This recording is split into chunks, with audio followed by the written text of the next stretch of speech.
Hello friends, स्वागत है आपका मेरे यूट्यूब चैनल पे। आज मैं आपको क्लास 10 का नेक्स्ट टॉपिक बताने जा रही हूँ जिसका नाम है टाइप्स ऑफ केमिकल रिएक्शंस। ठीक है फ्रेंड्स, तो मेनली 6 टाइप्स होते हैं केमिकल रिएक्शंस के। आज हम उसे अच्छी तरह से समझेंगे। ठीक है, जैसे कि पहला टाइप्स क्या आता है, कॉम्बिनेशन रिएक्शन। सेकेंड है डीकम्पोजिशन रिएक्शन। थर्ड है डिस्प्लेसमेंट रिएक्शन। फोर्थ है डबल डिस्प्लेसमेंट रिएक्शन। फिफ्थ है oxidation reaction and last six है रिडक्शन रिएक्शन। ठीक है, तो पहला टॉपिक जैसे कि कॉम्बिनेशन रिएक्शन है। ठीक है, तो फ्रेंड्स आपको इसमें बिल्कुल भी कोई भी टाइप्स को रटने की जरूरत नहीं है। जैसा इसका नाम है वैसा ही सेम ये अपना डिफाइन भी नाम के हिसाब से ही करता है। ठीक है, तो पहला टॉपिक हम लोग समझने जा रहे हैं जिसका नाम है combination reaction.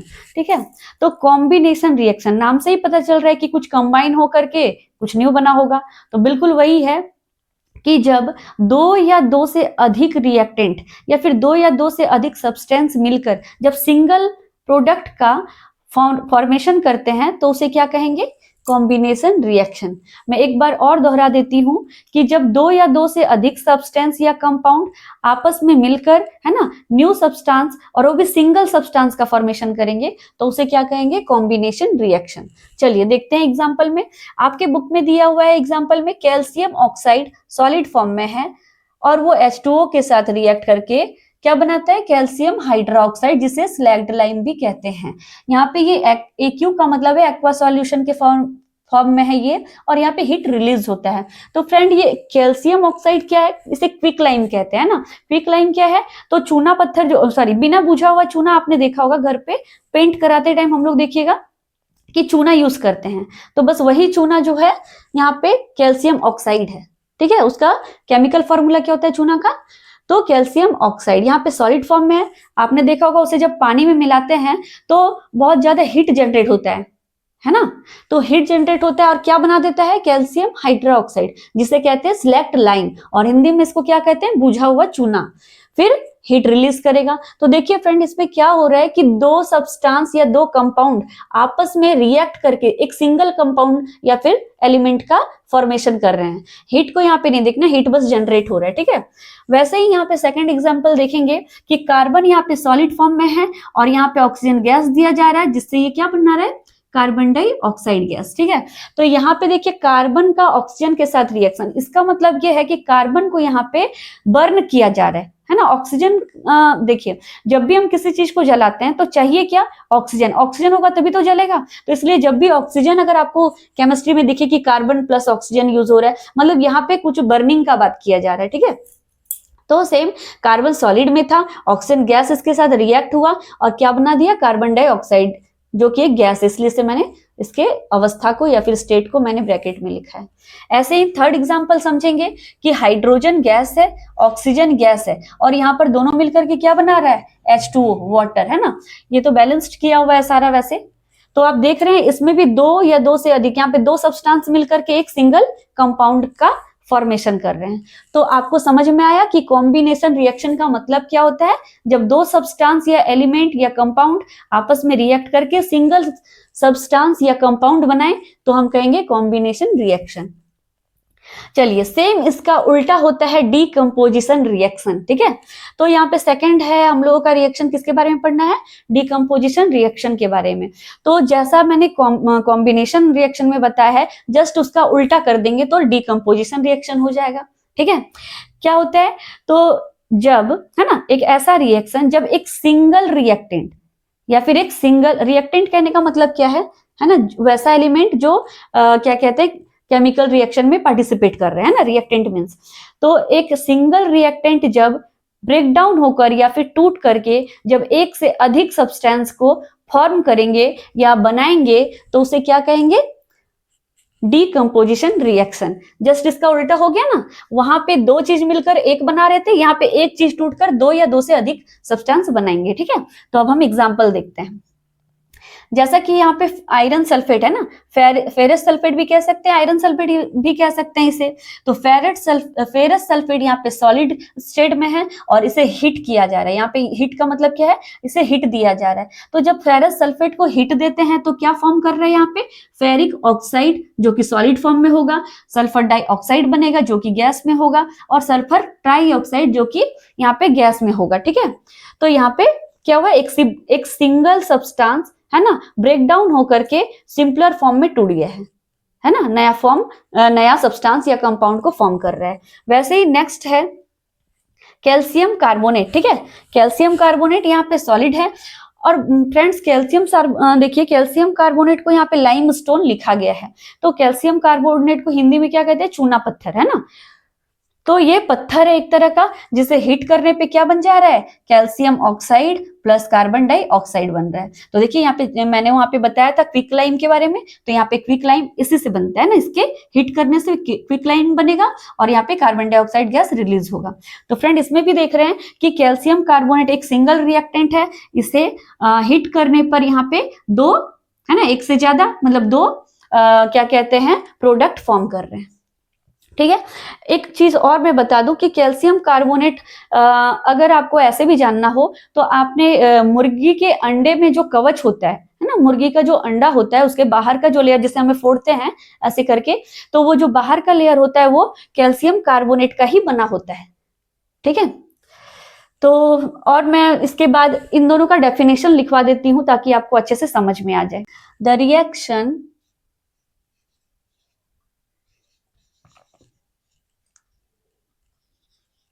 in which two or more than two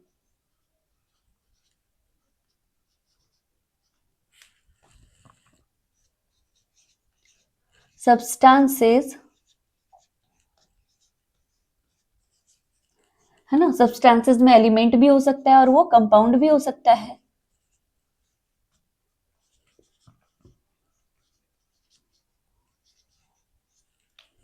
react to each other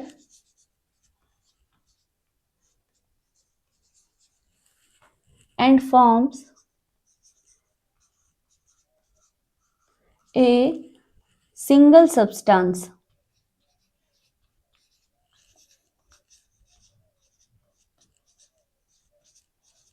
is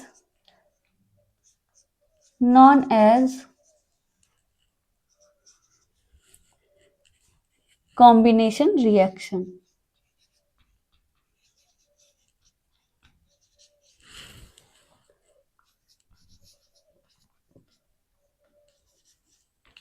ठीक है, वैसे ही सेम इसका उल्टा होगा डीकंपोजिशन रिएक्शन में। ठीक है, the reaction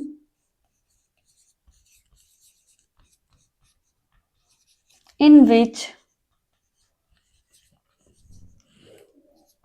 a single reactant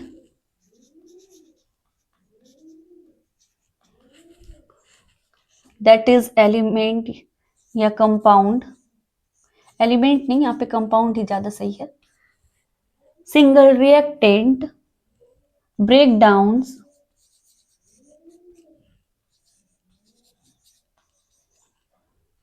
to give simpler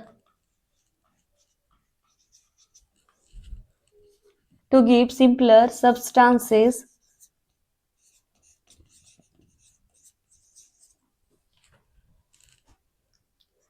is known as decomposition reaction।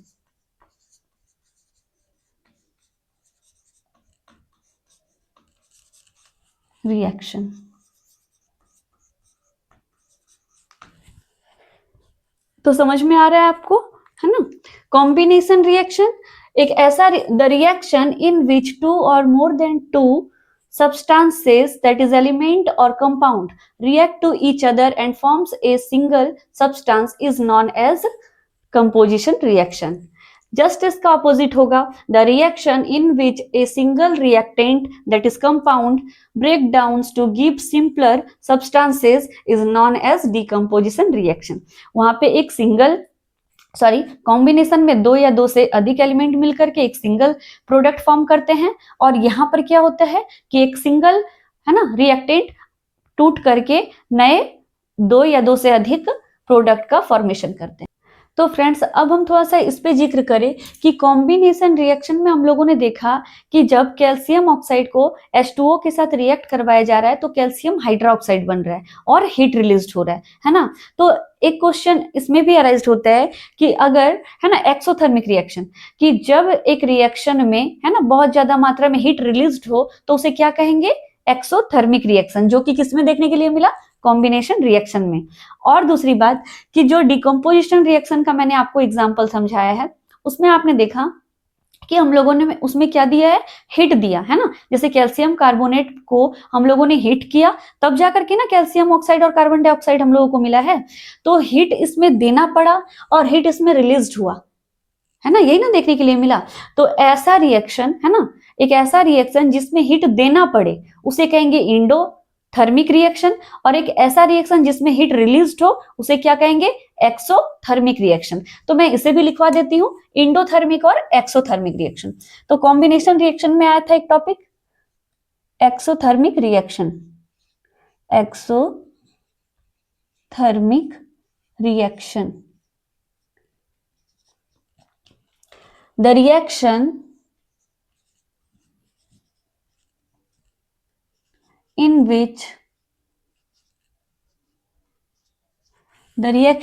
which heat is released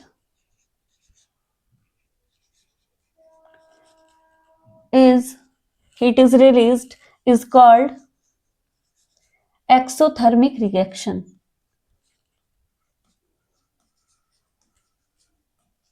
exothermic reaction.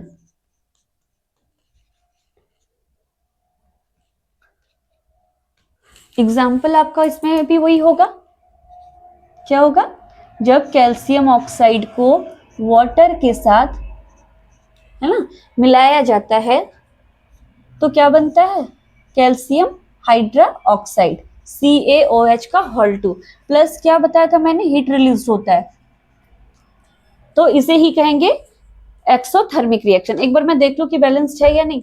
तो हाइड्रोजन 2 हाइड्रोजन 2 ऑक्सीजन 2 ऑक्सीजन 1 और 1 2 बैलेंस्ड है। ओके, अब ये क्या हो गया, तो कभी कभी क्वेश्चंस आते हैं कि एक्सोथर्मिक रिएक्शन किसे कहते हैं और इंडोथर्मिक रिएक्शन किसे कहते हैं। तो आपको कुछ नहीं, बस ये डेफिनेशन लिखना है और एग्जाम्पल बता देना है, ठीक है। अब आता है इंडोथर्मिक, है ना, इंडोथर्मिक रिएक्शन, इंडोथर्मिक रिएक्शन। तो लिखेंगे द रिएक्शन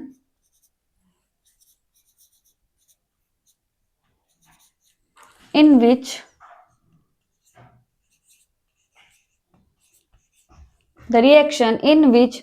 हीट और एनर्जी, है ना, यहाँ पे मैं एनर्जी दे देती हूँ क्योंकि हीट के अलावे बहुत सारे ऐसी एनर्जीज हैं जिसका यूज करके डिकम्पोजिशन रिएक्शन होता है, ठीक है। In which energy, that is heat भी हो सकता है वो, है ना, फिर ये इलेक्ट्रिसिटी एनर्जी भी हो सकती है, electricity,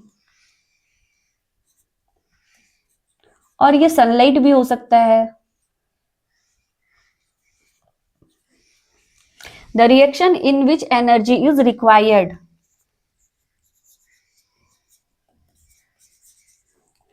is called endothermic reaction.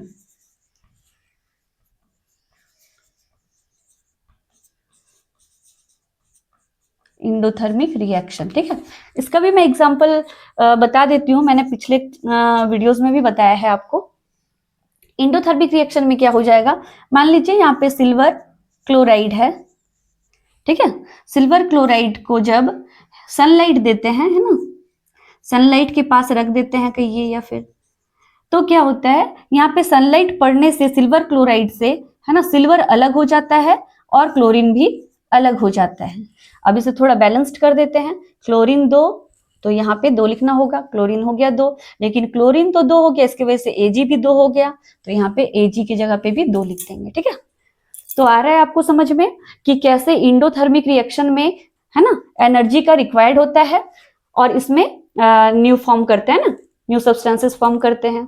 तो लिखेंगे the reaction in which energy that is heat, electricity energy या फिर sunlight energy is required is called endothermic reaction.